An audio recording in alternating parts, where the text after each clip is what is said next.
Bismillahirrahmanirrahim. Assalamualaikum warahmatullahi wabarakatuh.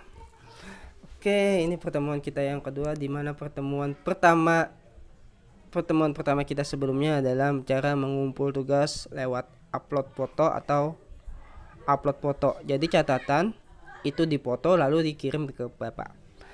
Oke, kita mulai pelajarannya. Sebelum mulai, ingat absen mesti diisi setiap pertemuan. Oke, kalian semua pasti sudah punya LKS, jadi kita buka LKS halaman 2.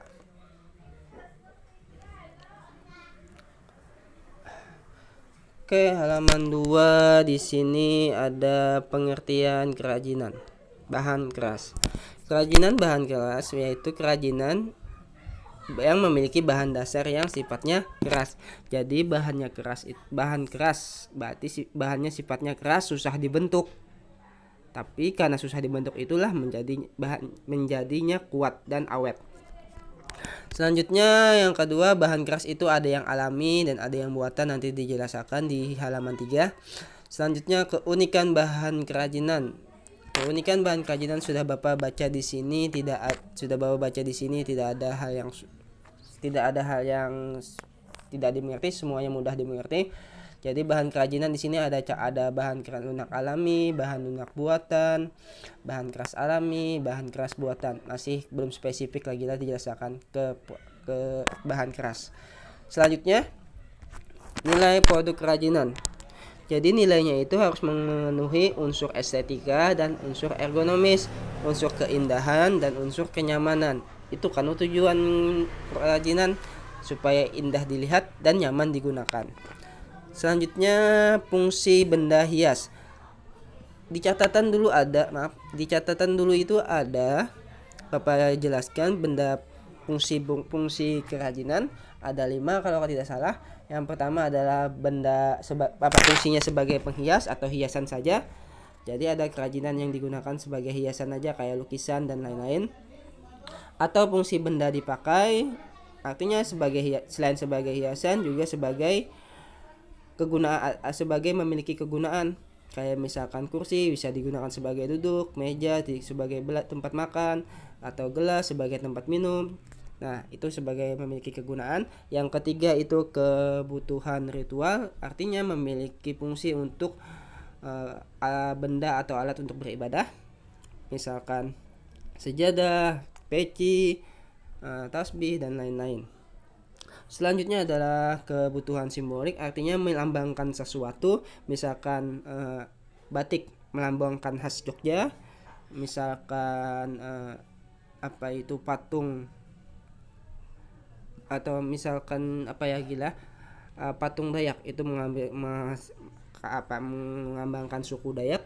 Nah, itu kan artinya melambangkan suatu daerah atau suatu agama. Selanjutnya kebutuhan konstruktif, kebutuhan untuk pembangunan kayak misalkan kolam, taman, itu kan kebutuhan kerajinan, memerlukan kerajinan juga.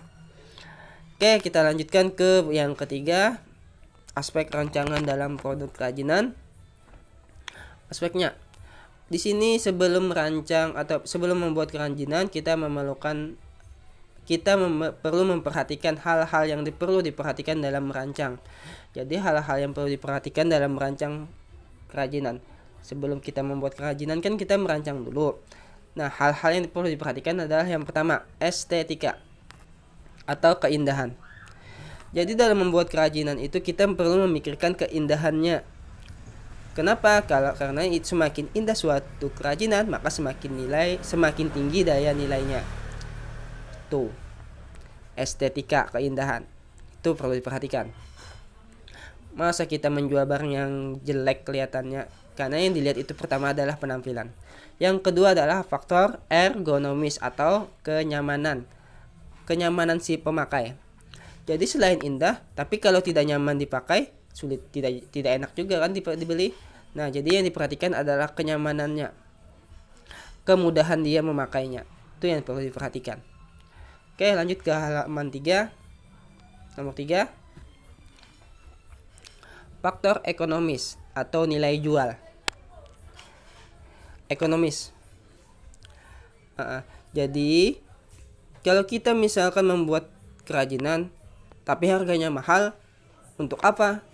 Yang membeli cuma satu atau dua orang saja. Lebih baik kita membuat benda yang baik, yang standar tapi kuat, tapi harganya murah. Nah, itu lebih lebih lebih laku daripada yang membeli harganya mahal dari emas, bahannya apa-apa, cuma fungsinya kan itu aja. Tapi yang membeli cuma satu dua.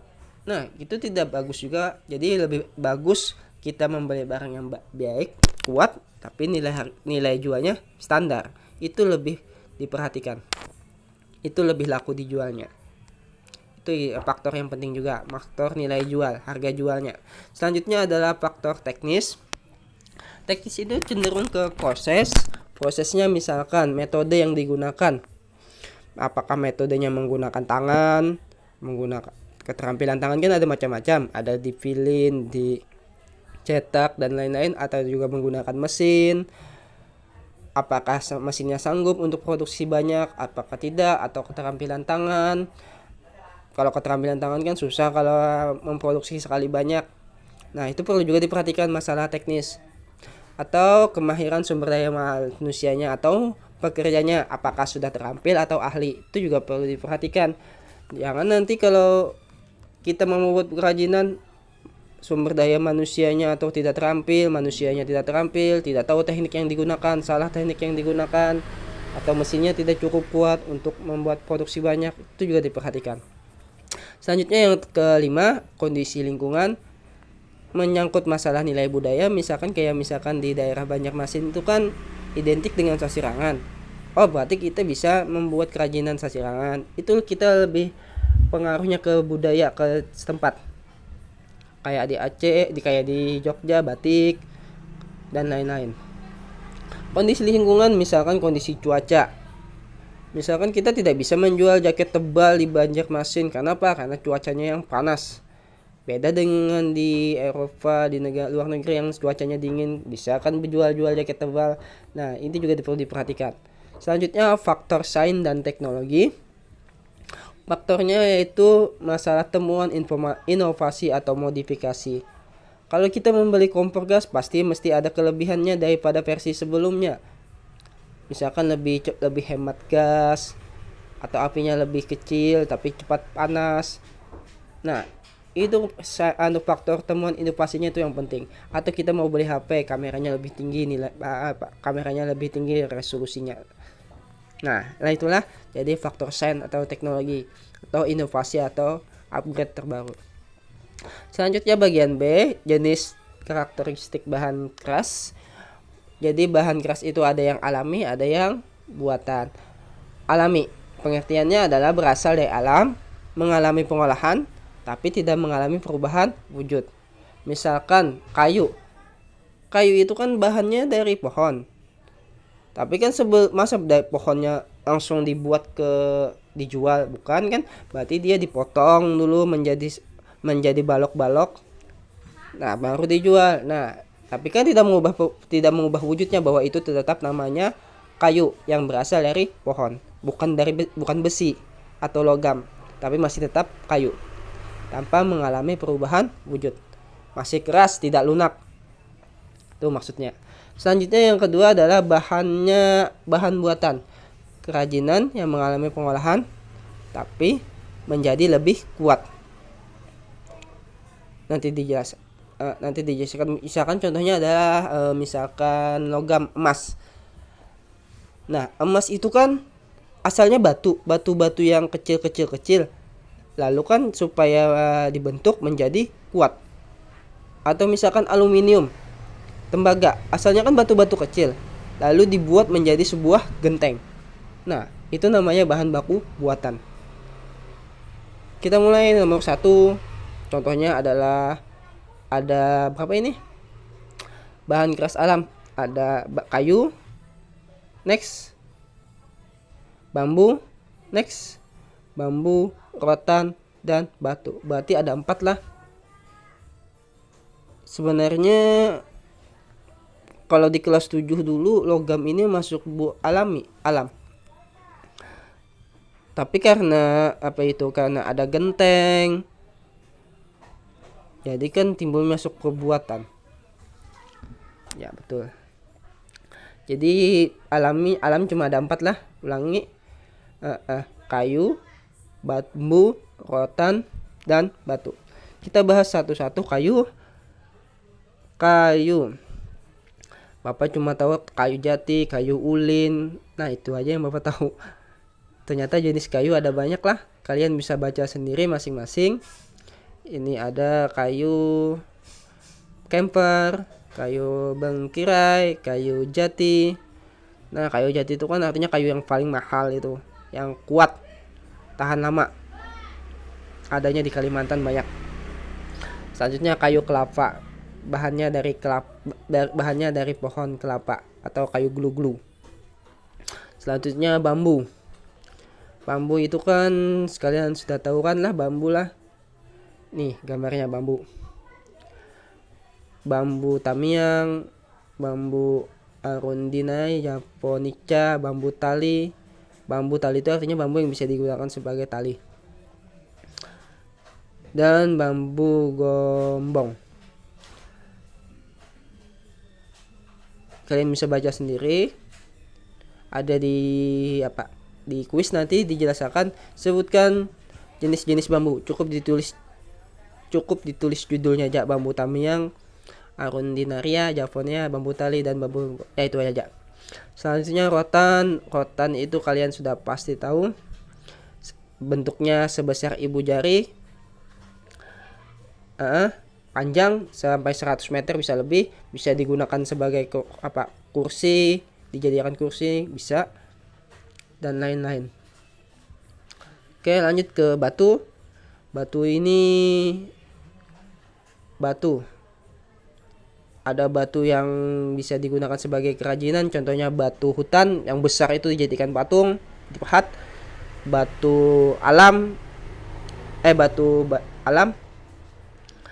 yang digunakan untuk batu bacan, batu rubi, batu akik. Nah itu pakai batu alam di dalam tanah, mengambil serat-seratnya yang bagus. Nah itu. Atau lanjut batu intan batu intan berlian yang ada di Martapura. Mencarinya dengan di sungai. Dan selanjutnya batu mutiara ada di laut, dihasilkan oleh kerang. Nah itu bahan-bahan batu. Selanjutnya bahan keras buatan, kaca.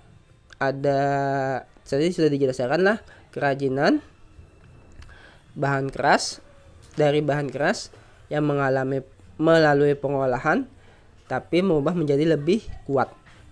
Kayak misalkan kan logam, misalkan kayak tembaga, aluminium tadi kan asalnya kan dari kerikil batu, lalu dilelehkan menjadi sebuah genteng, menjadi sebuah balok.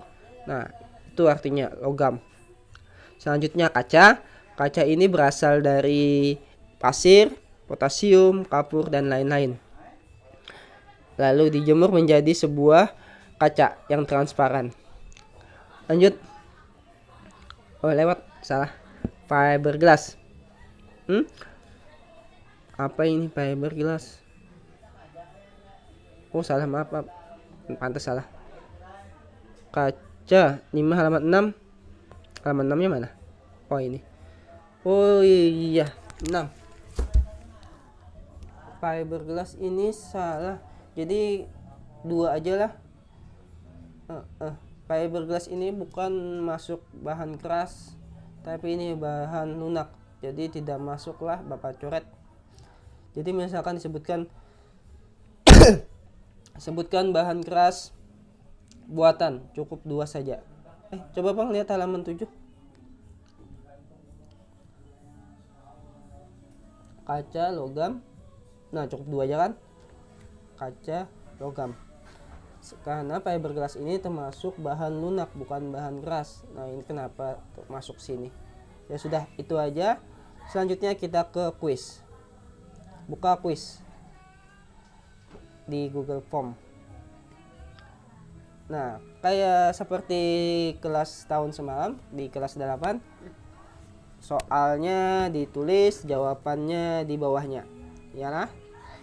Soal jawab. Bapak minta kalian tulis di buku seperti biasa, buku prakarya cukup satu aja. Bapak minta kalian tulis soal, jawabannya apa di bawahnya, soal jawab. Habis itu Baseda itu dipoto bukunya, habis itu kirim ke Bapak. Oke, sampai di situ aja Bapak akhirnya, cukup sekian. Assalamualaikum warahmatullahi wabarakatuh.